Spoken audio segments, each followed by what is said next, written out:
Okay, a lot of people are asking, here's some tips from Bally. Believe it or not, yes, I'm gonna do some coaching. Anyone who's been watching our channel knows that really the only way I've ever been able to beat Mark is by cheating. So every time he and I play, we play for $5. It's not a lot of money, but here's the thing. When you lose, and unfortunately I've lost most of the time, the loser has to sign a $5 bill and the winner pins it on the board. Mark has a lot, he can wallpaper this room. I've been working hard on my game, trying to get healthy, stronger, all those things. I've been injured, blah, blah, blah. I've got so many excuses. However, what I've learned is my brand of golf is not Mark's brand of golf. I can't launch it at 20 degrees and carry it 315 yards. That's not in my game. I want it to be. I've tried to make it my game. It's not. My game, and what I've got to do is hit it in play, and I've got to wedge and putt him to death. I can't try and fight fire with fire. I'm trying to beat Mark in a different way. And for me, that's going to be my wedge game. So I can get it in play and I can hit it far enough that I can be competitive. I'm not going to knock it on every par 5 and 2. And I'm not going to have a ton of 6 irons that I can hit into par 5s. It's not my game. So unfortunately, there's going to be a lot of times where I'm going to hit 60, 70, 80 yard wedges. I got to hit them stiff. I got to be able to put pressure on Mark that way, because all I want to do is kick his ass. Like, it's just so satisfying when I beat him, and it just so rarely happens. I'm going to go through something that I've really been working hard on, and this is how to build a wedge game. So the biggest thing with building a wedge game is not setting up targets and hitting them to targets. The first thing is understanding how far you hit them. Now, everybody's heard of the clock drill, so you can have, how far do you take it back? The clock thing doesn't really make sense to me, because just my brain doesn't compute it that way.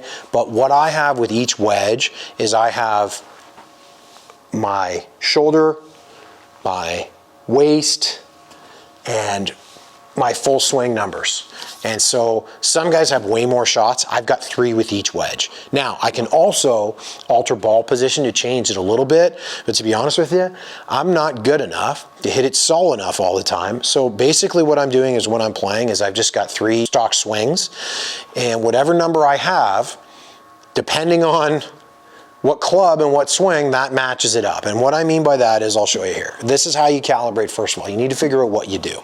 So for me, just my little waist high swing. Now this is a 56 degree wedge. And all I'm doing here, and again, this is your off season thing when you're calibrating it. If you've got your own launch monitor, all I'm doing, waist high, turning through. Now, we're gonna cut through, like I've just hit 20 of these to get my average, but you're gonna get your average pretty quick. And I know that generally when I hit my waist high shot with my 56, it carries about 47 yards. That one was 46.4. So I know this is my 47 yard shot. Now, the interesting thing, when I switch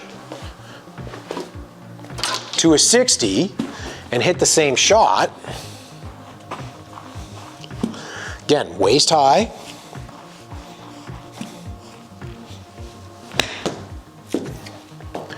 and if I hit a bunch of those, I'm going to develop what my carry distance average is with a 60. So that one's about 43 yards. So we go 47, 43. I'll hit another one here, because that one was a little shut. Again, I don't want to base it off one swing. I want to create my average.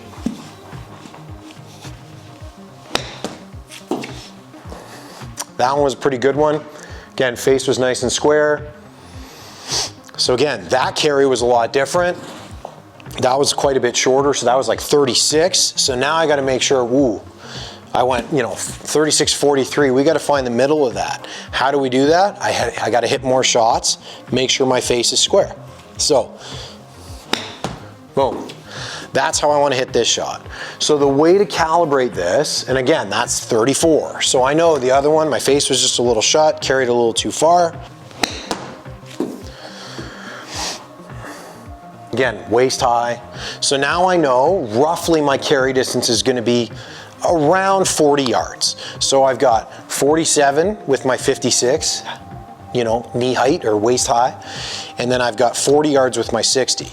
And I build it all off of that. So the key is to make sure you're practicing and knowing exactly where you're taking it. But as opposed to setting up a target and going, okay, I'm gonna hit this one 20 yards, I'm gonna hit this one 30, 40, what you need to do is practice how far you hit it, depending how far you take it back. So I have a shot and I have a carry distance at waist high, at shoulder high, and full. I don't recommend full very often. If you look at players on tour, they very rarely hit full shots with wedges. So it's nice to have 3 shots with each wedge. It's like having 6 wedges. You can build your gap wedge in there as well, and to be honest with you, I'm just not good enough yet, I don't have it. Eventually I will. So this is my key to be able to take mark on and not get my ass kicked every single time. I've got to be deadly from anywhere between 50 and 100 yards. And it's just a matter of gapping it by learning how far I carry it. Everything is carry distance. So I've got waist high, shoulder high, and a full swing. So give this a try. When you're on a launch monitor, you're concerned with carry distance. Hit 15 of them, hit 30 of them. Take your time, find each spot, and learn how far you hit it from a 60 degree to a 56 to even a 52. From waist high, from shoulder high, full swing, you're gonna find you're gonna build a much better wedge game. I'll keep you in the loop on how it goes with me and Mark, but don't bet on me. It's a process.